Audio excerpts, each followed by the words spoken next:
Okay, before we crack open the files tonight, we do have to start with our standard disclaimer. Just so everyone is on the same page, this deep dive is distributed free of charge on all major platforms for educational purposes. We're here to explore and learn, but as always, take what resonates and just leave the rest. Right. Knowledge is a buffet, not a force feeding. Exactly. So now get comfortable. I want you to imagine it is late. Maybe you're sitting on a back porch somewhere. The air is heavy, maybe a little sticky. The kind of heat that just hangs around even after the sun goes down. The crickets are screaming their heads off, and there's just a single yellow bug light buzzing above you. Setting a very specific mood today, I see. I am. Because Okay. tonight we aren't just, reading a book. We are stepping into a room where the walls are a little thinner than usual. We're doing a deep dive into something that, frankly, gave me a few goosebumps when I was prepping. Yeah, it is a distinct shift from our usual material. Usually we talk about ideas, theories, historical events, but tonight we are venturing beyond the usual boundaries of consciousness into something stranger and, frankly, a lot more potent. We are looking at a specific document tonight. This is session 423 of the early sessions, book 9 of the Seth Material. Such a fascinating period in the transcripts. Yeah, really is. The date of record is July 17th, 1968. This is published by the New Awareness Network. And for those of you who might be new to this particular rabbit hole, let me just give you the quick 30-second primer. Go for it. We are looking at a transcript of a trans session. You have Jane Roberts, she's the author, the medium, and her husband, Robert Butts, who goes by Rob or Joseph in the notes. Usually, Jane goes into a trance and speaks for a personality named Seth. Right. Seth is usually the teacher, the guide. He's chatty, he's witty, he's very human in his own unique way. Usually. But tonight is special. Tonight, the routine gets broken. Tonight, Seth steps aside. So let's teleport back to 1968, Elmira, New York. It's a Wednesday night, 9:05 p.m. And the first thing you really need to know about this session is the heat. The notes literally start with, the evening was very hot and humid. It had just rained. Context is everything with these sessions. Yeah. If you have ever been in upstate New York in July without central air, you know that heavy, wet blanket of heat. It is physically draining. Rob actually notes that Jane was absolutely exhausted. In fact, they didn't even hold a session the previous Monday because it was just too hot. Which really speaks to the physical toll this kind of work takes. We tend to think of channeling or trance work as just, sitting in a chair and talking. Right. But it requires massive energy. If the body is fighting to stay cool, fighting fatigue, the connection can be super unstable. I do love the dedication, though. They are sitting in this sticky apartment, probably sweating through their clothes, an air cooler rattling in the background. We will definitely get to the air cooler in a minute, and they decide to sit for a session anyway, just in case. It is the discipline of the explorer. You don't discover new lands by only sailing when the weather is absolutely perfect. Very true. Now, before the main event even starts, weird things are already happening. At about 8:55 p.m., Jane starts getting these flashes. She gets this impression that Seth, our usual guy, is busy. This is a fascinating detail right away. She senses Seth is occupied, quote, educating other personalities on midplanes on how to contact physical reality. Which is such a corporate-sounding excuse. Sorry, I can't make the meeting. I'm running a training seminar in the mid-planes. It really does sound like that. But think about the implication there. It implies a structure. It implies that contacting physical reality isn't just magic. It is a skill. It's a technology that has to be taught. Seth isn't just hanging around waiting for Jane to call. He has a job. He has other students. And while he's apparently doing that, Jane's consciousness starts to drift. She has this projection. She isn't in the apartment anymore. Suddenly, she is hovering over Enfield Glen. which is a real place, a state park near Ithaca, New York. Right, they were actually planning to go camping there the next week. But she is there now, in her mind. She describes hovering in the air, looking down at the darkening green trees at dusk. It is extremely specific. And this highlights the fluidity of her state in that moment. She is physically exhausted, sitting in a hot chair, but her consciousness is totally untethered. She is hovering between physical fatigue and non-physical expansion.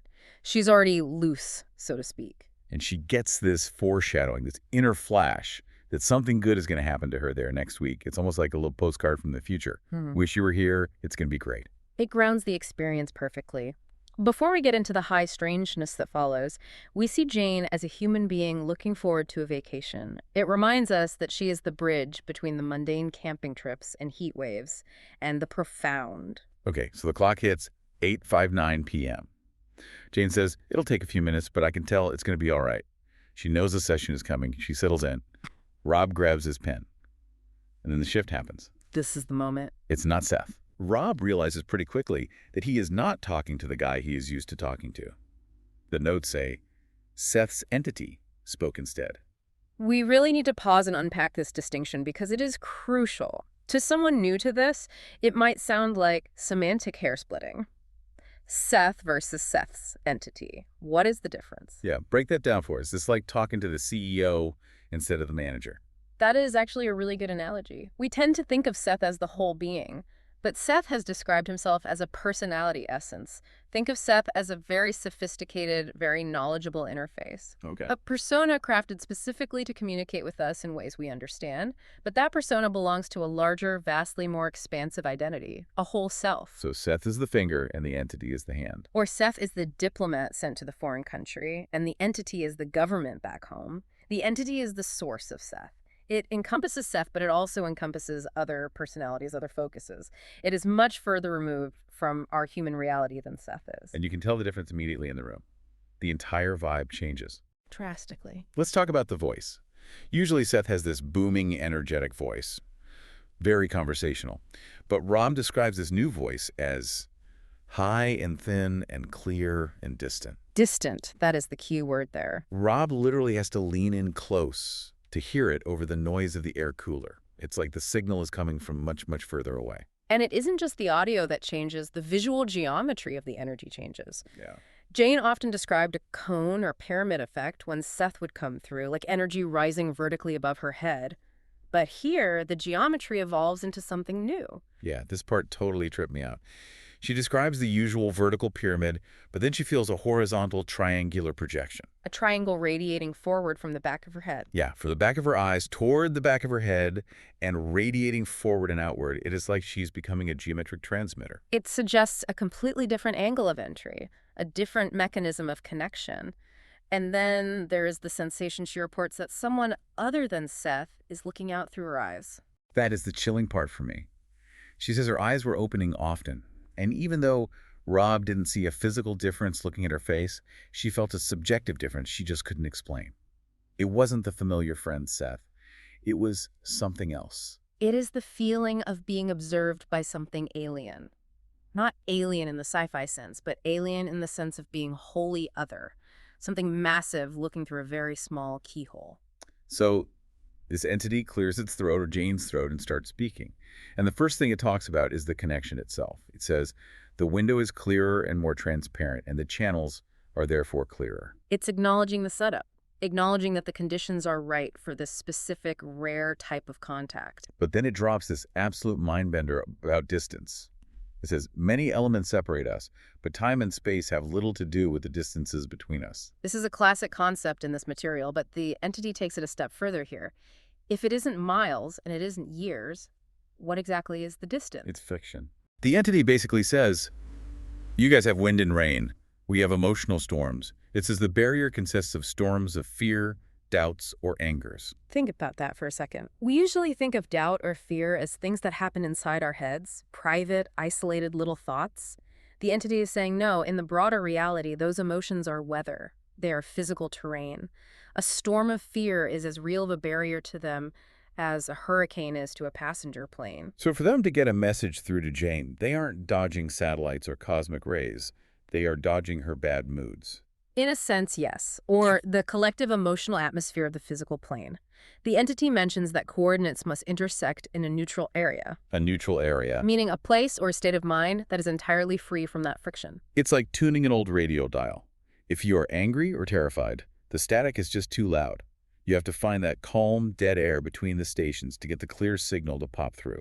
And that explains why Seth and this entity often emphasize relaxation and playfulness so much. It isn't just because they want us to be happy people. It's technical. They literally cannot reach us through a wall of heavy, dense emotion like fear. Speaking of fear, this is where the session gets really heavy. This is probably the most quotable part of the entire transcript. The nuclear analogy. Yeah. The entity is talking about how they view our emotions. And it just drops this hammer. It says, we consider fear an extremely primitive use of energy. as you might consider fire primitive in comparison to nuclear activity. Let's just let that hang there for a second. Fear is a campfire. Spirit is a nuclear reactor. It completely recontextualizes the entire human experience of anxiety. We tend to think of fear as this overwhelming, powerful monster. I'm paralyzed by fear. Fear is controlling me. The entity looks at fear and sees a stone tool, a crude, inefficient, messy way to use energy. It goes on to say, fear we understand, however, as a barrier thrown up in panic, and it is of tremendous force, but it is binding. Finding you and not us. That is the critical distinction it makes. Explain that a bit more. The entity is saying that fear is a trap we build entirely for ourselves. It has a tremendous force, like an explosion, but it is chaotic. It walls us in. It prevents Jane, who is referred to as Rupert in the sessions, from traveling symbolically. Even if the entity is shouting perfectly clearly from their end, if Jane is surrounded by this primitive fire of fear, she can't hear it. She is trapped in the smoke of her own making. It is such a power move by the entity. Mhm. It is not sympathetic in the way a friend or your mom might be. Oh, honey, don't be scared. It is more like an engineer looking at a broken engine. Why are you using fear? That's obsolete tech. It's clogging the gears. It is a totally dispassionate observation of efficiency. Fear is high energy, yes, but extremely low utility. It burns, but it doesn't build anything useful. So if we want to upgrade our consciousness, we basically have to stop playing with matches. We have to learn to access the nuclear energy, the higher, cleaner, more potent energy of creativity and calm, which in their terms isn't just a nice sentiment, it is literally a more advanced physics. I love that so much. Okay, moving on. The entity decides to tackle the concept of time next. Because why not? If you were visiting from the CEO's office, you might as well reorganize the filing cabinet while you're here. Right. Just clean house. The entity talks about how we see ourselves. It says we think the self exists somewhere between 2 points on a solid line, 1 point representing a birth and another a death. The classic linear timeline, the obituary view of life. And the entity is basically like, that's cute. It says time has no meaning except for the subjective experience of it. But then it says something that I found, well, both humorous and slightly chilling at the same time. I know exactly the line you mean. The entity says it is a confining experience in which I myself have not chosen to participate. The shade. Total shade. The entity is looking at human life, birth, school, work, taxes, death, and saying, yeah, I saw the brochure for that. Looks cramped. I passed. I have participated in other existences that were challenging to me. It implies that human life, with its linear time and emotional storms, is just one type of ride in the amusement park. And this particular entity looked at the human experience roller coaster and said, no thanks, too restrictive. I prefer the open world games. It really puts us in our place, doesn't it? We walk around thinking we are the absolute center of the universe. This entity sees our reality as a small, tight, unappealing box. But notice it doesn't judge those who do choose it. It says it can obtain a conceptual realization through communicating with other portions of its identity that have experienced it directly. It learns from us. It gets the data through us.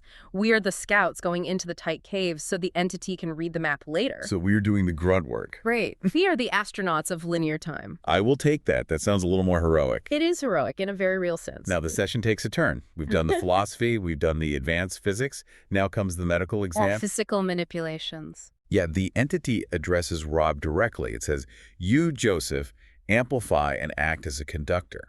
This reinforces the idea that the session isn't just Jane doing a monologue. It is a live circuit. Jane is the receiver, the entity is the signal, but Rob is the amplifier. His energy, his focused intent, actually helps ground the signal in the room. It mentions their emotional unity. Because they are close, because they are a dedicated team, they act almost as one. And that unity allows the entity to perform what sounds incredibly like energy surgery. Yeah, describe this part, because it gets very physical here. The entity says it is attempting to drain negative qualities and elements from the system so that they may be replaced by positive ones. And then Jane's physical body starts moving. Her head tips, it rotates. She's leaning forward in the rocker, moving her torso around. And the entity is calling out the specific spots it's working on. Left collarbone, shoulder girdle, left elbow, left knee, ankle. It is like a chiropractor from another dimension just doing an adjustment. It's energetic realignment. The entity is activating certain centers and deactivating others. It is tuning the biological instrument so it can hold the frequency better. And there is this detail that Rob notes in the post-session discussion that is wild. Jane says she felt her hands were lightening. Yeah. She felt like they were rising up of their own volition. But Rob, sitting right there watching her the whole time, Yeah. saw them sitting perfectly still in her lap. That is the profound disconnect between the subjective and the objective in these states.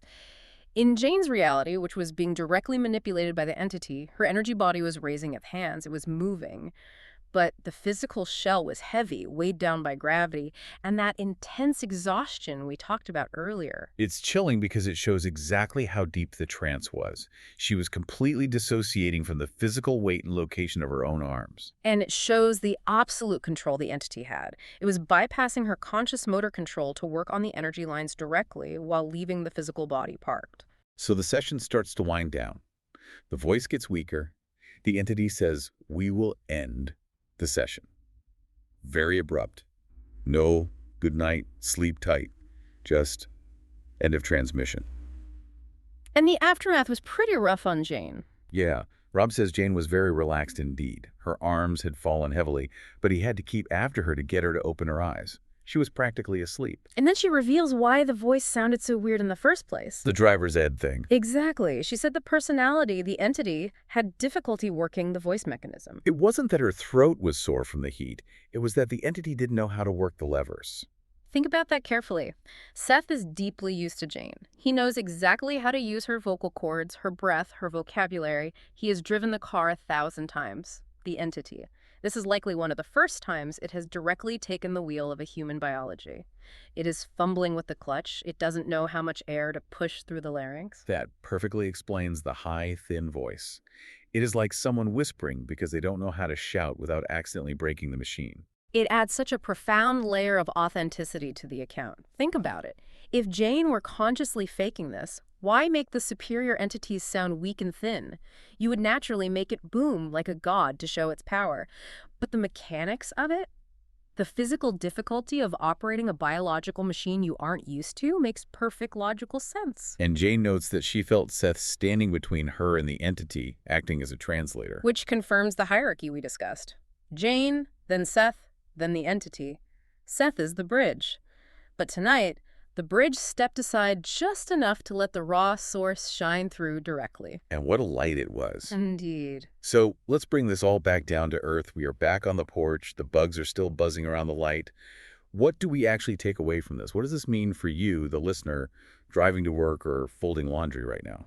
For me, it always comes back to the weather analogy. The emotional storms. The storms of emotion. We spend so much of our lives thinking our emotions are just reactions, things that inevitably happen to us because of outside circumstances. This session strongly suggests they are creations. They are tangible structures in a psychological reality. When we build a storm of fear, we are literally walling ourselves off from our own greater potential. But that primitive energy line is going to stick with me forever. Fear is a primitive use of energy. It challenges us to evolve, to actively upgrade our operating system. If you are facing a problem today and your default reaction is fear, realize that you are trying to solve a complex equation by hitting it with a stone hammer. Put the hammer down. Try to access the nuclear energy, the clarity, the calm, the intuition. That is where the real power is. And I love the idea of the neutral area. We all need to find that. We need to find that coordinate in our day. Maybe it's meditation. Maybe it is a walk in the woods. Maybe it's just 5 minutes of silence in the car where we stop the friction, where we clear the static so the higher signal can actually get through. Because the signal is always there. The entity said, the contacts at our end may be clear. They are broadcasting constantly. We just have to tune the dial. And hey, if you are feeling a little claustrophobic in your daily routine, just remember, the entity agrees with you. Life is a confining experience. You aren't crazy for feeling cramped. You are just a vast consciousness squeezed into a very small timeline. But unlike the entity, we accepted the challenge. We bought the ticket. So we might as well figure out how to enjoy the ride. I accepted the challenge. That's a pretty good daily mantra. It really is. If this session sparked something in you, and I really hope it did, I cannot recommend strongly enough that you go directly to the source. Don't just take our word for it. Read the books. The Seth Material is incredibly vast and deep. This was literally just one session out of thousands. You can find these books, specifically the early sessions, at sethcenter.com/the early sessions. That is the New Awareness Network site. Support the publishers who keep this vital stuff in print for us. It is an entire library of consciousness waiting to be explored. I want to leave you with one final thought, Yeah. a little provocation for your next quiet moment. Go on. We talked about fear being a barrier thrown up in panic. A primitive fire. If you could put that fire out, if you could just drop the fear completely, what nuclear capability are you sitting on right now that you haven't even touched? What could you do? Who could you be if you weren't wasting all your energy just keeping the primitive fire burning? That is the ultimate question. Think about it. Keep the window clear, everyone. Good night. We'll catch you on the next deep dive.